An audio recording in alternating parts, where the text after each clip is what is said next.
Hello, আসসালামু আলাইকুম।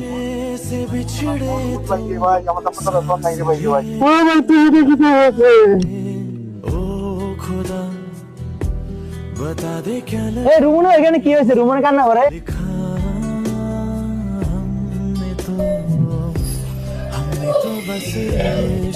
রুমন তো কি হয়েছে রে, কাঁদছিস কেন? আশিকুর ভাই, আমার দাদা তার বাইরে আশিকুর। বন্ধু শুধু রুমনের তুই বিষয় বলতে গেলে কিভাবে দেখো?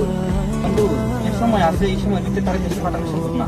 তার চেয়ে বলে আমরা তার বাড়িতে যোগাযোগ করি, কিভাবে সমাধান করা যায় বাড়ির পরিস্থিতি, সেটা নিয়ে আলোচনা করে তার বাড়িতে কথা বলি। ভাই পাবে না,